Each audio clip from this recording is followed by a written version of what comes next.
I'm Jolene Piaskowski. I'm a governing board director, and I'm going to call this meeting to order. I would ask you to stand if you can. Today marks the anniversary of September 11th, a day that forever changed our nation. In honor of those who lost their lives, the survivors of all the heroes who responded, I ask you that we pause for a moment of silence. I also ask you to keep Charlie Kirk's family in your prayers.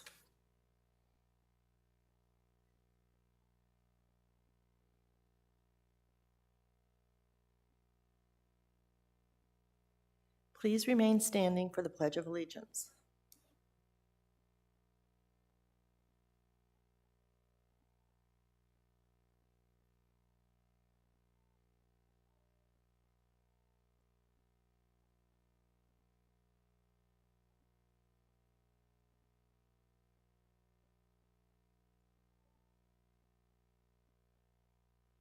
Let's turn that back on. Okay, we welcome the residents that are present in the lecture hall and everyone that's online for the Sports Pavilion committee meeting. We do establish quorum. We have 2 absences, but we have quorum, so we're good. And let's just see. We have to do, I have to read the meeting procedures. This is a new meeting for me, girls and boys, so just hang in there. I'll get it down. Okay, meeting procedures. This is read at every governing board meeting and or committee meeting. Meeting procedure statement. The governing board and its committees conduct all their meetings in compliance with the Arizona Plan Community Association open meeting laws per ARS 33-1804 and in concert with the RCSC bylaws, policy, and standing rules. Parliamentary procedures, as outlined in the most recent edition of Robert Rules of Order, will also be followed in all meetings as appropriate, consistent with bylaws 3.07, procedures for owner-member meetings, and standing rule number 2 and 3. This was adopted in January of 25. 2.0. Approval of the minutes of April 9th, 2025. Does anyone have any comments, additions, corrections? I see none, so we will stand them approved as read. Oh, just going right through. Okay, housekeeping, microphone usage. Everyone, you have a microphone in front of you. There's a little button that you push, and you'll have a green dot. When it lights up, that means you are live. It's a live mic. So just be aware of it. Help your other committee members if they're talking and then someone else talks and their microphone's still on. Just give them a little nudge and tell them that the phone is on.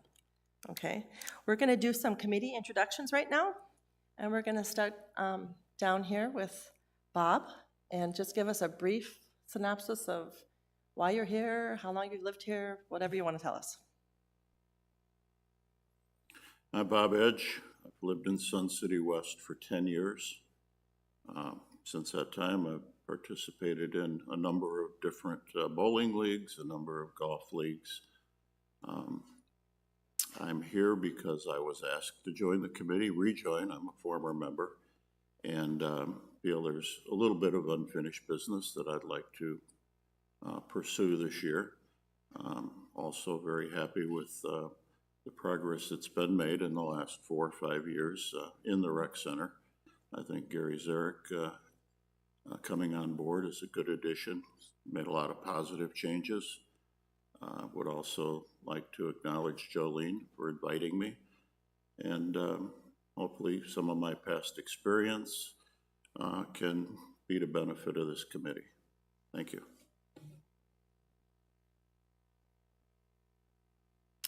Good morning. My name's Harold Goring. I've been in Sun City West now for 5 years. New to the committee, learning all sorts of things going on around here. So it's been a good introduction. I want to make sure that voices are heard. I participate in quite a few leagues, spend way too much time at the bowling alley. I eat at the restaurant. I participate in the bowling shop. Know a lot of people up there, have ears open to people, and a lot of people are already talking to me going, hey, I heard you're on the bowling committee. So I'm looking forward to participating and having a good time. My name is Norm Falcone. I've lived in Sun City West since 2018, although I started coming down here in 1986 for vacations when my parents moved in, and I got to see a lot of the facilities that were available, and I said, if and when I ever get to retire, that seems like a pretty nice lifestyle. So I ended up down here and have been enjoying a lot of the amenities, and this is going to be my second year on the bowling committee. Unfortunately, I'm not a bowler like many of these people are. I bowled as a youth, but I had not bowled as an adult. And I've been looking forward to getting back to trying to bowl. Last year I had an injury that prevented me from doing so. But maybe this year, with the help of some of these members, I might learn how to throw that ball down the alley again. And I'm glad to be on the committee again and follow up with all the new renovations that are going to happen in the coming year that were recommended by the committee last year and supported by the governing board. Appreciative of that support, and thankful for being able to be appointed to the committee again this year. My name is Debbie Coker. I'm also returning from last year. I've been in Sun City West for 3 years now. I'm an active bowler. I'm on several different bowling leagues. Have my grandson taking bowling lessons from the pro shop. So bowling place is my happy place, and I'm happy to be on this committee again. Thank you. My name is Bob Bauer, coming up on 6 years in Sun City West. Moving here, I have a renewed appreciation for bowling. I bowl 6 leagues this fall, a little bit too much, my wife says. I'm around the bowling alley so much that people thought I worked there. So I was very honored to have been allowed to join this committee. I probably wouldn't have joined as readily had it not been for Gary Zarek and the work that he's done since he's been in charge here. The work he's done has just been outstanding, and I have a lot of respect for him and what he's accomplished thus far in such a short period of time. So my main goal was to get on the committee, help the committee, help support Gary and the facility. I participate in the bowling, obviously, pool. I'll stay away from darts. But that's all I have here, so I just look forward to serving on the committee. Good morning. My name is Carol Card. I moved to Arizona 22 years ago to take a job in Tucson as part of the Heart team. I'm a retired nurse, and I've been here in Sun City West now for 10 years. I'm active in several different clubs. I am the president of a club, and I served on a different rec committee for 3 years, and I'm returning for the second year on this committee. And like Norm, I would like to see us follow through and continue with some of the many great things that were initiated last year in the bowling center by Gary.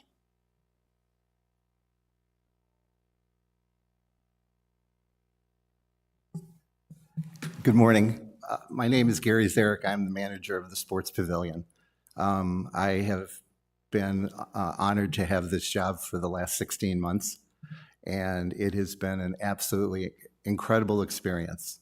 My wife and I moved here 3 years ago, and we love Sun City West. Like Bob, we bowl a lot, and so we spend a lot of time in the center and have spent a lot of time in the center. And I actually unretired to take this job because it is, without a doubt, the finest bowling center in Arizona, hands down. We travel the whole state, and it is an amazing place to be a part of. And it gives me such great pleasure to walk into that bowling center every day and see so many residents and non-residents both enjoying that facility. And we're going to continue on with our goal, which is to continue making it better and better every week. Thank you. Gary, we're lucky to have you. We are very blessed. You are a great manager for that facility. Oh, moving on to 3.04.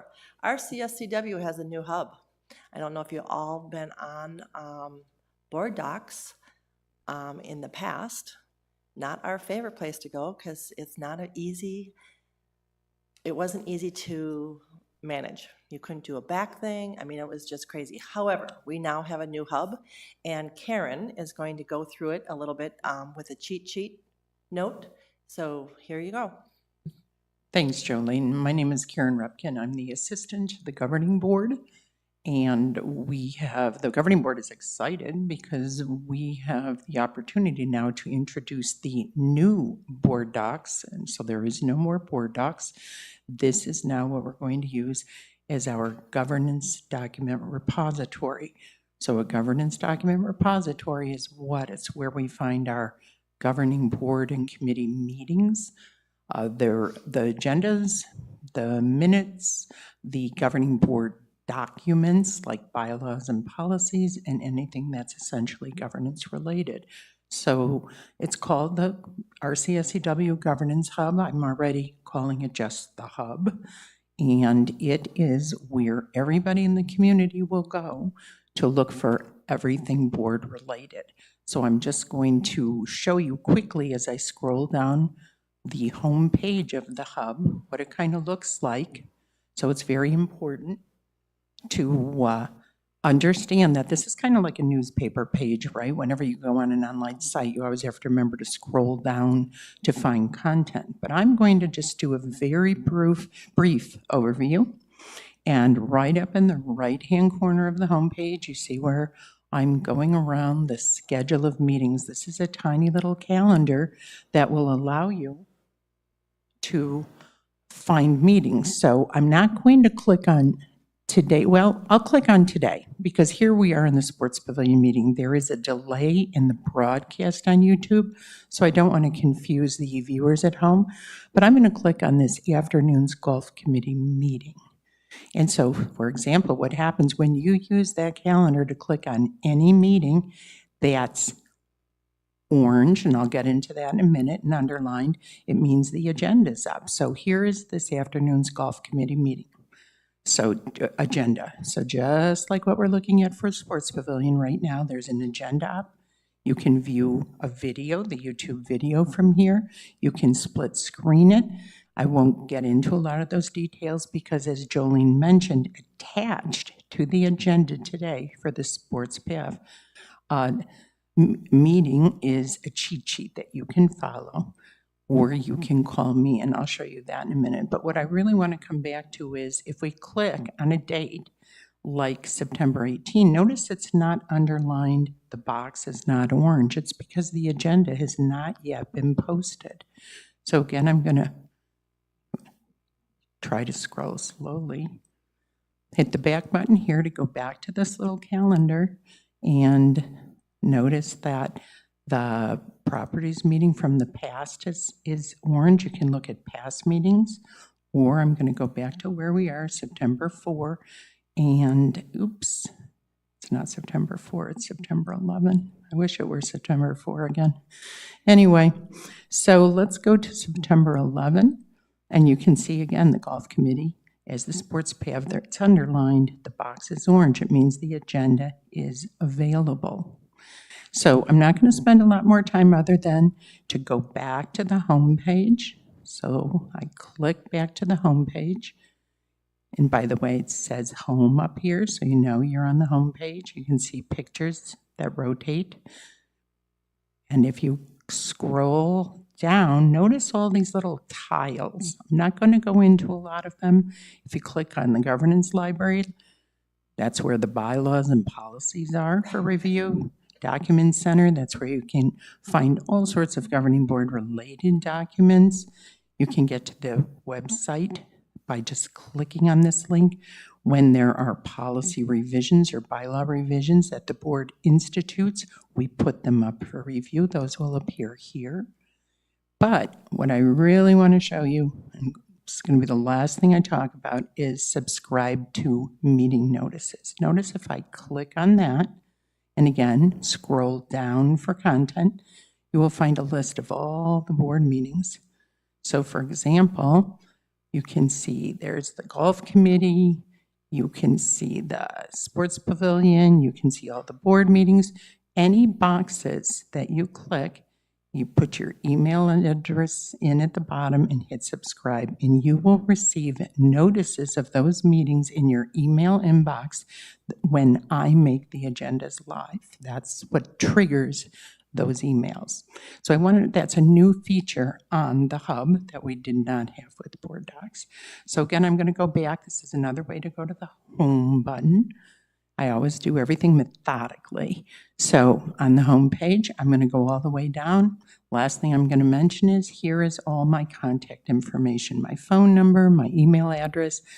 Feel free to contact me if you need additional help in understanding this new site, because we're just unveiling it now in September, and it'll be what we use all year long. So I hope that helps everybody. As I say, the board's excited to unveil the new governance hub. So thank you. Thank you, Karen. Yes, the board did the happy dance last year when we were given a little preview of this, because it just makes the board easier and residents to get all the information that they would like. So thank you again, Karen. Okay, moving on to 3.05, committee orientation. I'm going to just let you know, I want to make sure that we're all on the same page for committees. First of all, thank you so much for, oh, wait, Sherry, you came in late. Do you want to, we did a little orientation of who, what, where, and when you are, so would you like to do that for me? First of all, I sincerely apologize for putting my calendar I had it for 9:30, so I was 15 minutes early and 15 minutes late for the same meeting, so I apologize. I have been a member of the sports committee 2 times, previous couple years, and now this is my 2nd year here. I've been a resident of Sun City West since December of 2012. I actually purchased my first house before I retired in 2007. So I'm an old timer who obviously can't remember times. So I do apologize, and thank you for letting me come. Thanks for showing. No worries. Okay, so going back to 3.05, the committee roles, I just want to make sure that we're all on the same page, what a committee does for our CSCW. We do not make motions in this committee. We do not make policy in this committee, and any committees. What we do is we come to a consensus through the committee, through chatting with each other and discussing within the meeting, and then we make a recommendation, and we then move that forward to the board. So committees do not make policies, only the governing board does. And so if you want more information on what committees do, you can also look at Article 6 in the bylaws and the policy of CO3. But I just want to make sure we're all on the same page. But we will make recommendations to the board, and that's what we do. Okay, moving on to reports. Gary, you're up. We put that on. A new person here. Good morning. The bowling center, since our last meeting, we have done a tremendous amount of improvements. The governing board has passed everything that was on our capital projects board to have it to put in for next season. We have already purchased the 2 new oiling machines that we're using daily. And we have sold the old ones for a substantial amount of money. Very nice to get some of that revenue back. The pin setters have not been ordered, but they will be ordered in December for an April 21st delivery. So that means next summer we will be down temporarily for new pin setter installation. That will be pin setters and new gutters, new ball caps, new subway rails, new foul lights, and new graphic arts that we will put above the lanes that has been voted on by our residents. So we will get those also in the works. So that's what's going to be happening in the bowling center next year. Our intention is to only shut down half of the bowling center at a time. However, not sure where all the equipment will get stored. So we're just going to have to kind of play it by ear and see. Number one, we're trying to do it in April to take into consideration of the temperatures, because doing this in July and August is those machines sitting in metal crates. It's going to probably be an issue. So we're trying to do this in the cooler weather, which would be April. So we're hoping to do half of the bowling center at a time and leave the other half open for open bowling at least. League play would start sometime in the middle of June, the best we can tell, and we would run a 10-week schedule. So that is one thing that's going on in the bowling center with all of those additions. Anyone who's been through the bowling center has seen that we have replaced all of the ceiling fans and got something more current, and I believe the bowlers are very appreciative of the more air that's flowing through that building. I know I certainly am, as when I'm bowling, you can definitely feel that situation. We have also started a project in the billiard room where we are replacing carpet. We are painting walls. We are doing pool cue racks over. We are doing a 26-foot new mural on the window to make it look more attractive with the billiard theme. And paint is going on now, ceiling tiles, new ceiling fans.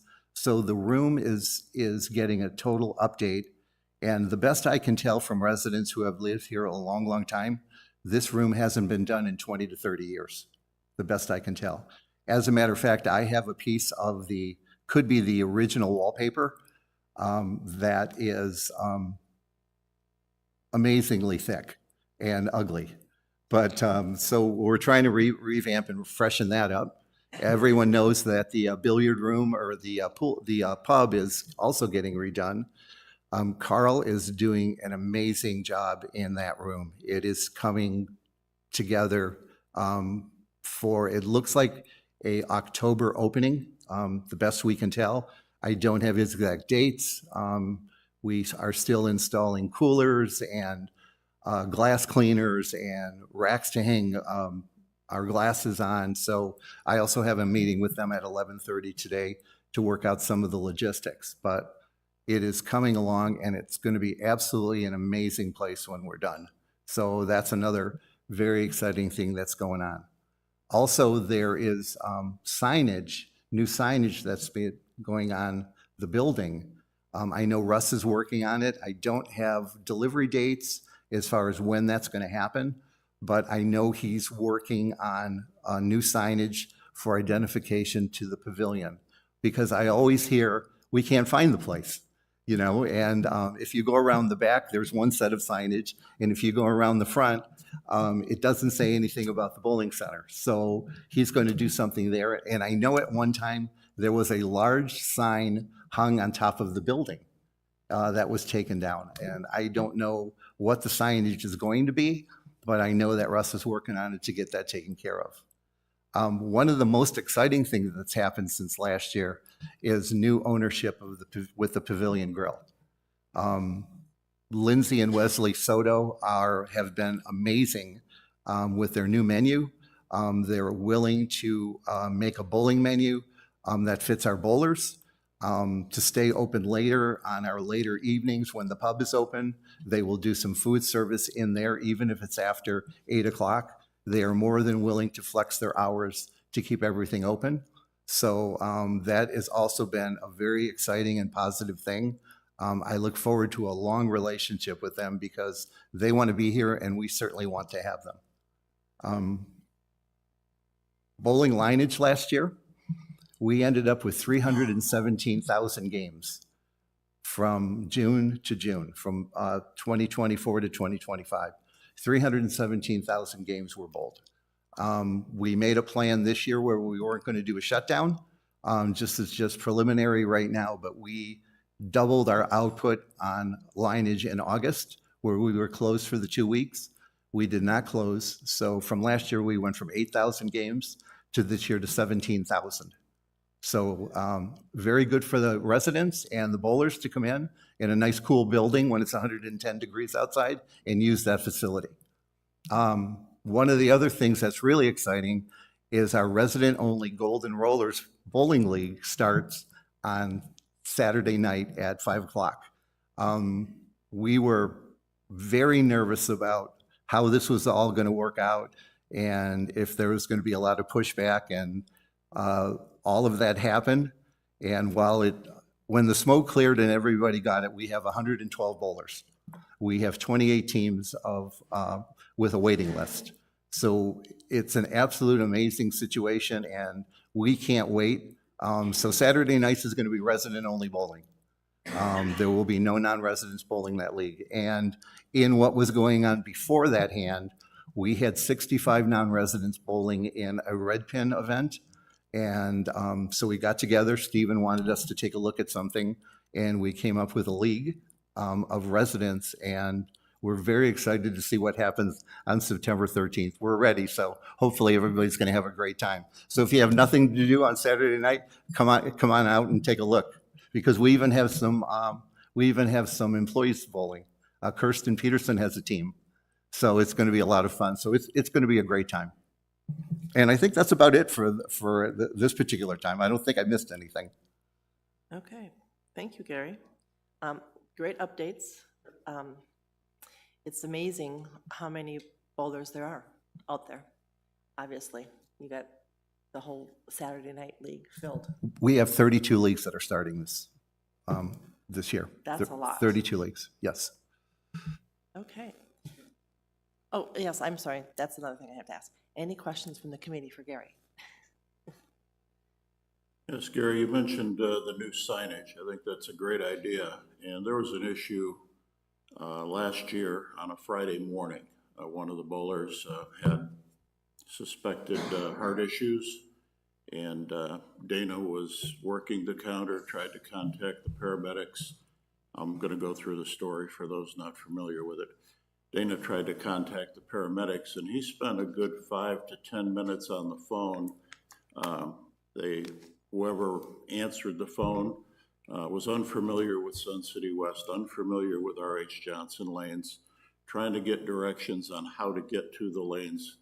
They were referencing the clock tower over at the library as a reference point. Anyway, to make a long story short, this individual was quite serious and could have died. He didn't.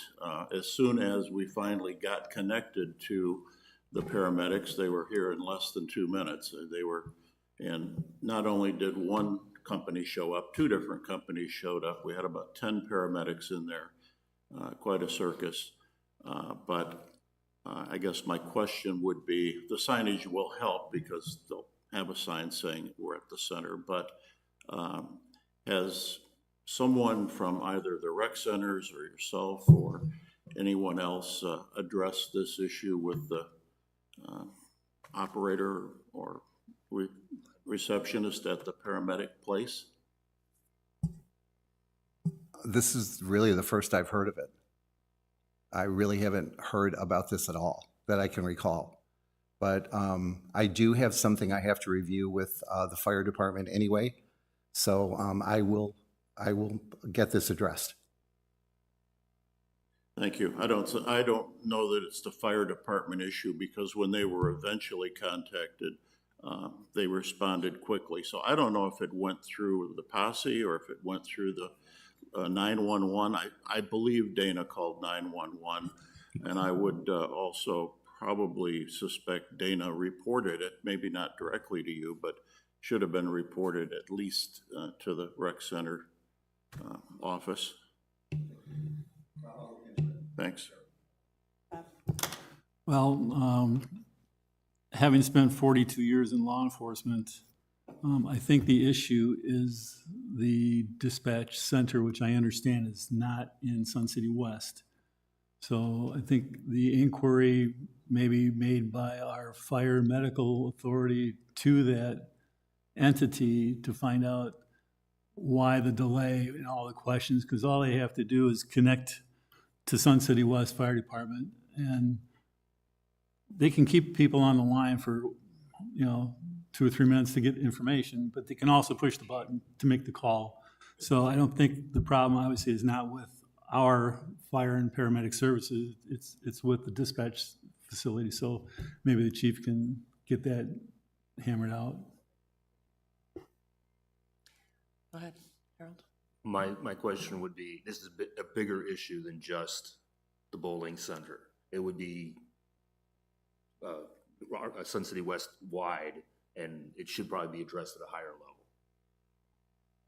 level. Just a comment, I think this whole upper RHJ has the same address. Is that correct? You know, I think it is. It's all, so when they pull it up, they can get the social hall, they can get the membership area. So with the signage, you know, as long as they come to this address, that will also help. I mean, and on the dispatch, whenever you call, you could say we're in the Sports Pavilion or way, I don't know, northeast, west, whatever, and on that address. So, but that's a problem, that we're all just one address. Any questions online? Any questions from the audience? Okay, then we'll be moving on to 4.02. Guess what? Cliff, you're up.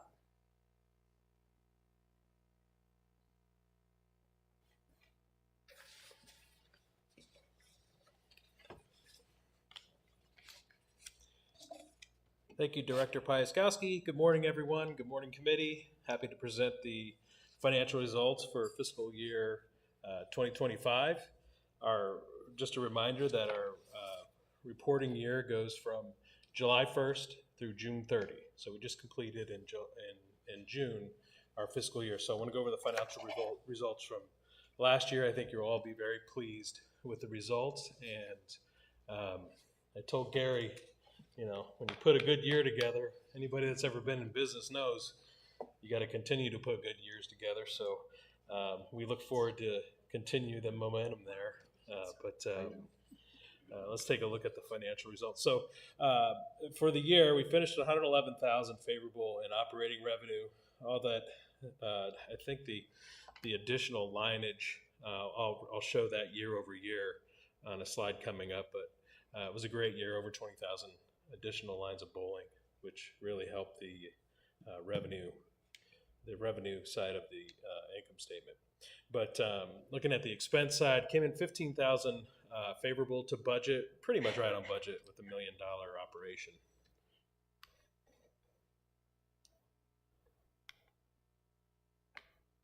Oh boy. You click that for me. Time to change the battery on that. So overall, $127,000 favorable to budget for the year of 2024-2025.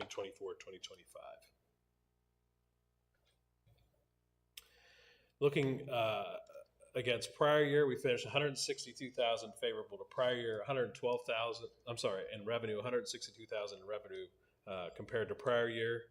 And the main driver of that, if you look at the lineage, 317,000, almost 318,000 lines of bowling, over 289,000 in the prior year, so 28,000 additional lines of bowling. So pretty successful year in the bowling center. It looks like it's working now. Let me see. Sorry about that, folks.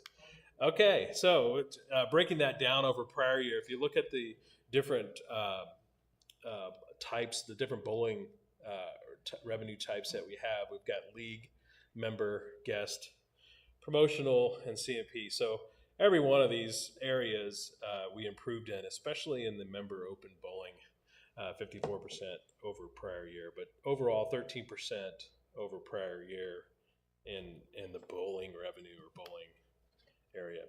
Looking at the expenses, $28,000, obviously with the minimum wage increase and insurance cost increase year over year, we're going to have additional costs there, but held that pretty steady at $28,000 increase, unfavorable year over year, pretty good.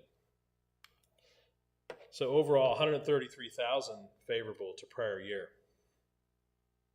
So it was a good year in the bowling center. We've got some really big improvements and capital projects that are going to be finishing up here in the fall and then starting back up in late spring. And it's going to be an interesting year, but I know Gary and his team will be able to weather the storm. I will also say that we had our employee recognition yesterday, and Gary got the GM award for the job he did last year.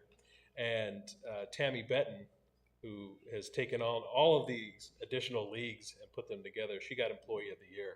So they brought two major pieces of hardware home into the bowling center off of the employee recognition yesterday. I got a smile day. Yeah, and he got a smile day, which is good, which is appropriate because you're always smiling. So, no, it was a good day for the bowling center, and they're well deserved, and we look forward to this year.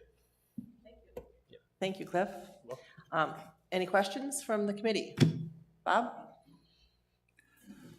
Just a couple questions. In the past, I'm going back a couple of years when Barry was operating the place, had a question regarding the revenue streams in the center. For example, you've got your bowling games lineage, and that seems to be the essence of the report, but it would be interesting to know from an informational standpoint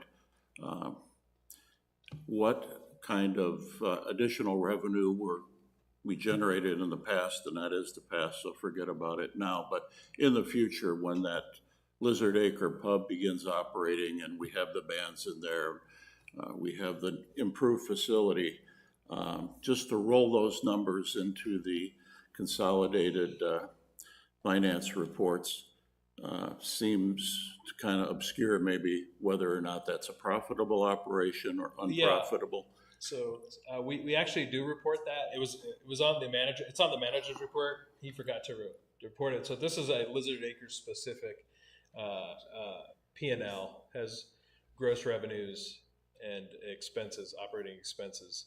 So for the year last year, we finished 36,000 favorable in revenue over expense when you allocate all of the cost of goods sold and hard costs, labor in the Lizard Acres pub.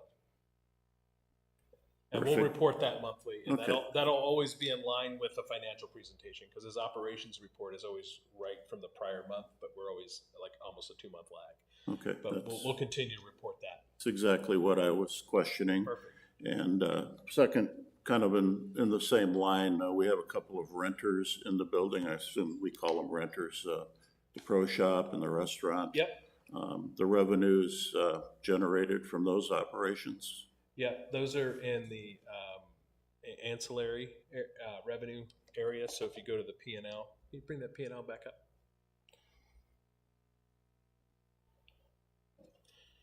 So ancillary revenue is all the rental income. So all the locker rentals, shoe rentals, and rent from the vendors as well.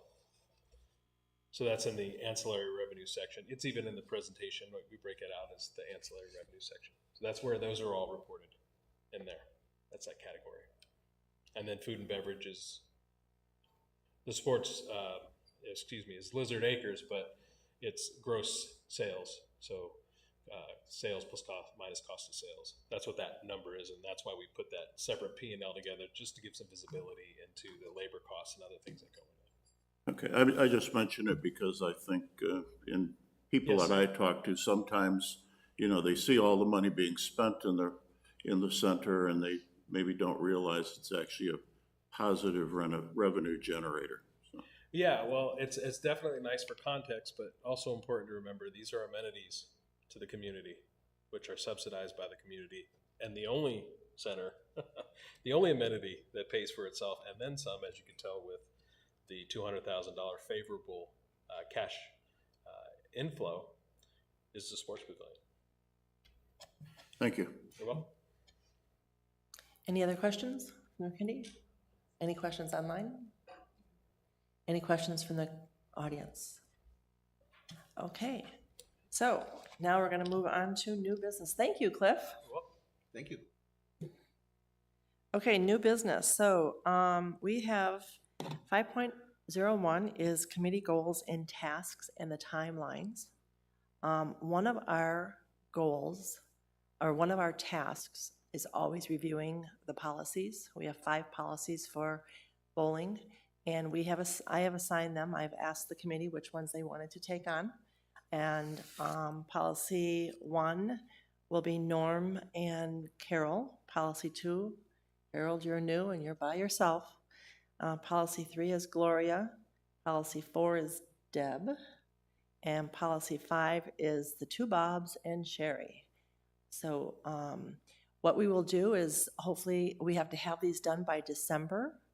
If there's going to be any redlining, we need to return those to the governing board so they get approved. If there's no redlining, it's just a matter of the governing board saying we're good to go. Any questions? Okay. So let's talk, that's a task, right? Oh, I'm sorry, questions from the audience? Sure.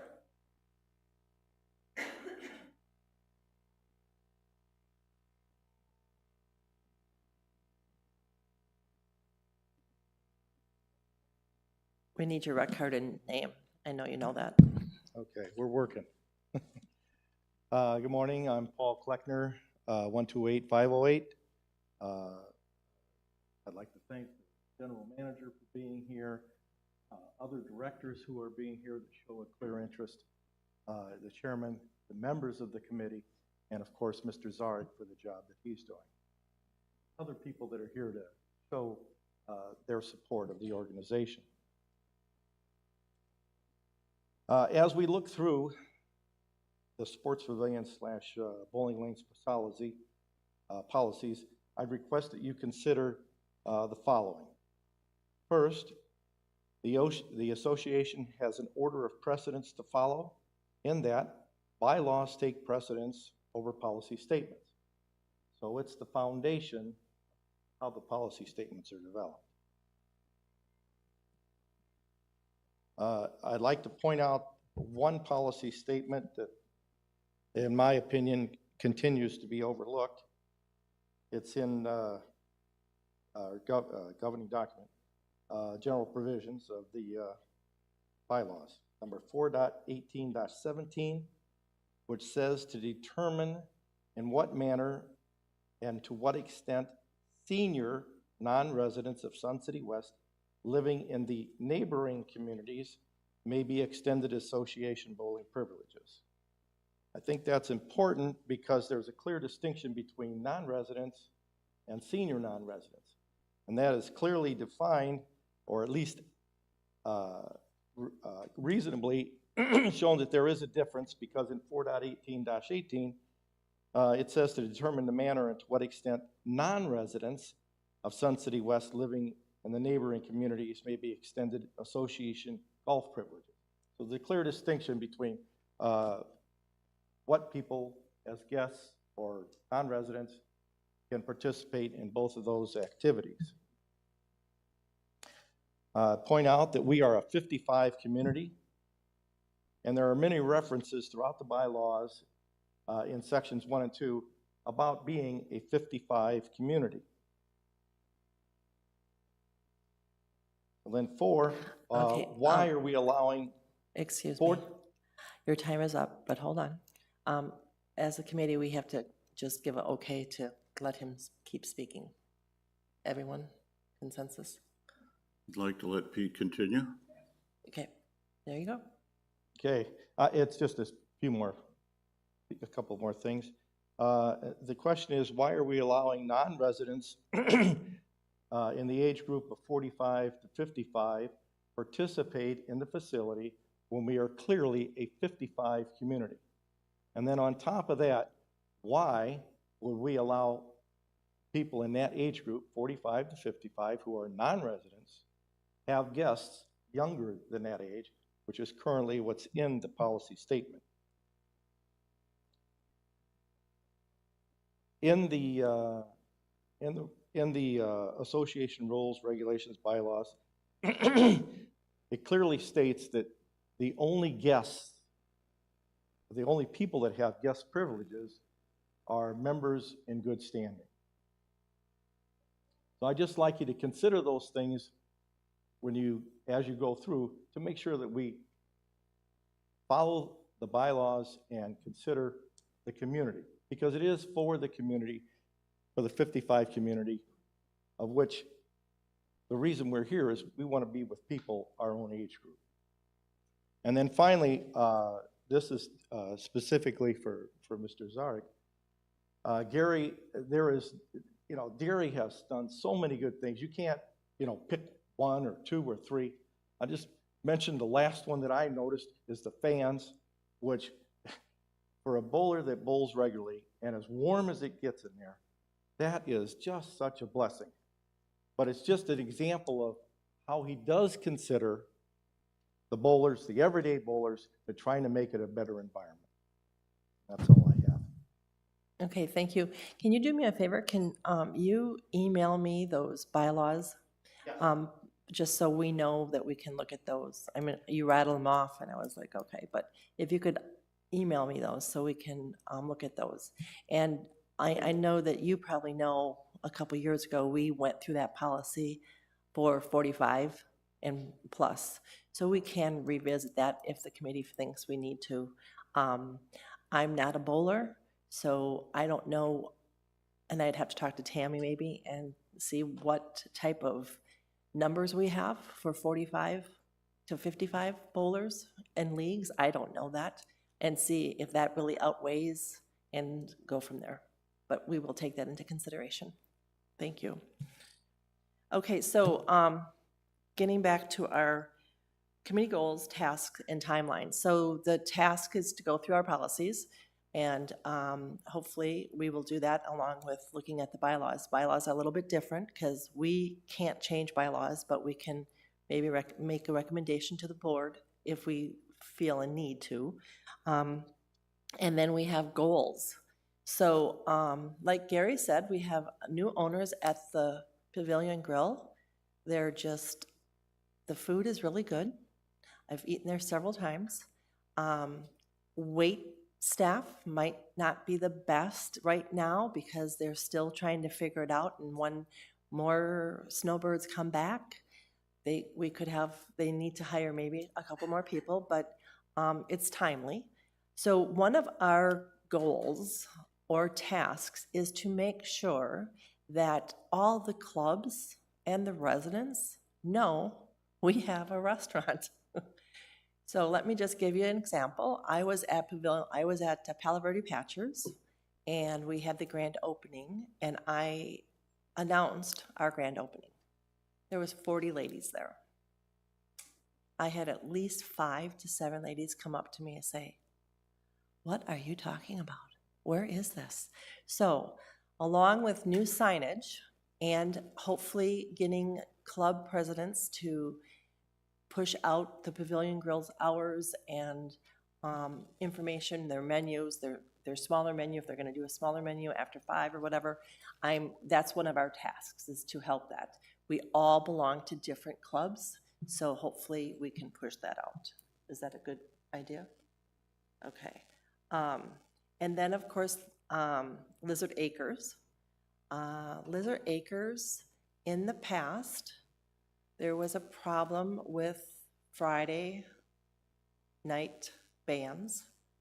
We don't know how that's going to be affected once Lizard Acres reopens. Gary is going to be in charge of getting those bands, and in the past, Gary was not. It was a different person. So, and he's gonna hopefully keep those bands to a smaller band. And hopefully when they sign the contract, if they have a website, they'll have to put private party on that so we don't have all the groupies come. I've talked to Cliff about this. So once we open it up and we see how Friday nights are, if it's really busy, and we have complaints from residents that they can't get in, because there is a capacity of 220? 247. 247 in there, yeah. Think skinny. So, once we see how that is working on Fridays, so, take it to the end of November, and maybe we will think about asking the management team to do a survey. Not a survey, I don't want to say survey, but have someone at the door. As a resident, you would be able to bring one person, so a couple could bring another full couple in, but they would get a wristband to show that that would be a guest, right? Or if you have non-people coming in that have nobody attached to them, that would also get a wristband. So we'll have to just wait and see how that works. Is that good? Okay. And billiard room, once it's done, it's gonna look fabulous. So that's, another thing. Okay, let's see, what else? Is there anything else from the committee about goals and tasks that we want to be added? Any comments from the audience? Any comments online? Okay, so we are at 6, which is comments.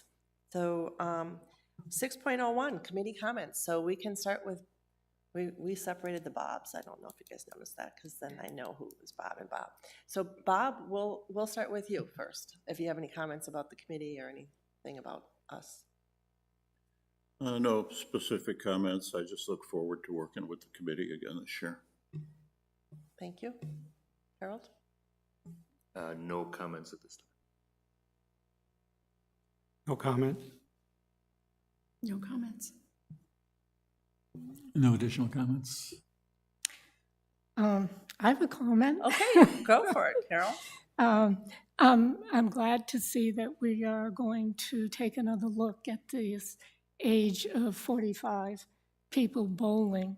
An acquaintance of mine who actually lives in Phoenix told me that he's turning 45, actually the end of this month, and he was told he'd be able to bowl here in a league. I didn't say anything. I hope we address this.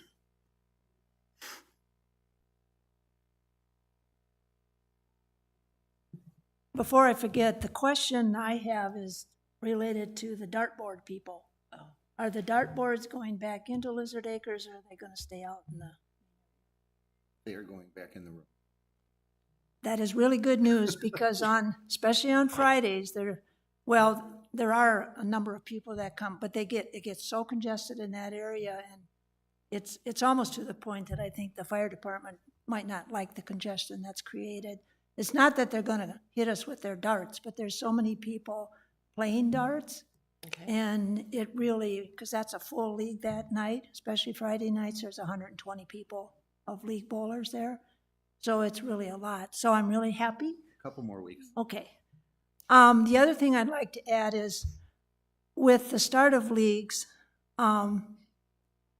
in the meetings we had with our league bowlers, and I belong to 3 leagues, Monday, Wednesday, Friday, both sanctioned leagues, there was an issue last year with actually 3 individuals who were not 45 years old, and we found it out later.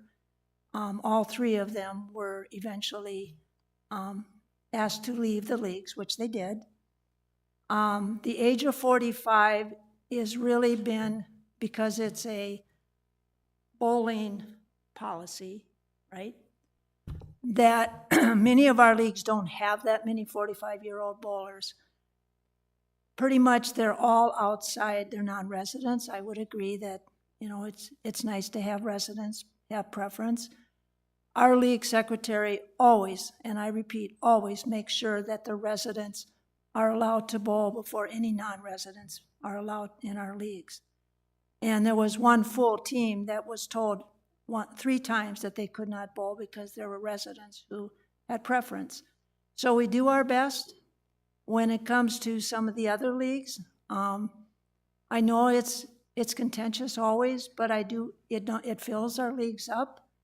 And I know this age thing will not go away anytime soon, but I just wanted you to know that It doesn't create the problems, and it is addressed specifically at the league level when we do find out. And when we had our meetings, I made sure everybody understood we are a age-restricted league, and one particular league is 50 years old. You have to be 50 to be in that league. So every league can create their own rule as well. So it's all over the board. That's all I have. So with that said, Gary, do they check? I mean, most of the residents they have to give them the rec card number, correct? And non-residents, they just check their age. You do, okay. One of the ways that perhaps we could control that would be in the issuance of the non-resident bowling cards. The non-residents who participate in leagues have to buy a non-resident card for $40. And if we set an age minimum on it, then that's the point where we should be checking that they're of the proper age. Do we do that when we issue those cards? Do we? Yeah, we must. Yeah, I would think so. Okay. Anything else? Any committee member comments? That's it? Anything online? Any audience comments? Oh. Please give me your name and your rec card number. 40558. There's been a couple times when I heard subject being Lizard Acres and Friday nights. It was very interesting to consider, trying to limit the amount of outside guests. The only thing that I was sitting there thinking about was the comment about smaller bands. And I failed to see the relationship, whether there's a 3-piece band or a 5-piece band, if you were to, try to encourage or limit the amount of outside guests. I don't see the difference why a 3-piece or a 5-piece or a 6-piece band would make a difference in the crowd from outsiders if you try to control the outsiders. Because what I don't want to do is eliminate good bands because they've got 5 pieces. Hey, you're a 5-piece band? Too big for us, right? I don't think that's a good logic. At least I can't figure out the logic. I guess if there was a 28-piece band and they all brought their spouses, it would make a difference. But yeah, the smaller band, I just don't see the logic why that would help us control the crowd. When you mentioned groupies, maybe that was it. But if you limit groupies, well then, you've eliminated the problem. Gary, do you want to address that a little bit? The new design on the pub is a 12 by 12 space for the band. As long as they stay in that 12 by 12 space, they can be 5 or 6 people if they choose to. But it is a smaller, reduced band area than it was in the past, and it is a 12 by 12 area. So we aren't telling anyone that a 5-piece band can't go in there. They just have 12. It's a 12 by 12, and that's all they have. So that has been constructed that way, and that's what we are going to adhere to in the pub. So if you have 5 people or you have 6 people, you have to stay in that 12 by 12 place. That's all the room we have for the band. Okay, does that help answer that question? They also, most of all your bands always get a table too, because they have, during breaks, so that takes up space for residents. Okay, it looks like 9:58, under an hour, guys. We did this. So I'd like to adjourn the meeting. I'd like to remind everyone that our next Sports Path Bowling Committee meeting is October 9th here in the lecture hall at 9 o'clock. Meeting adjourned. Thank you.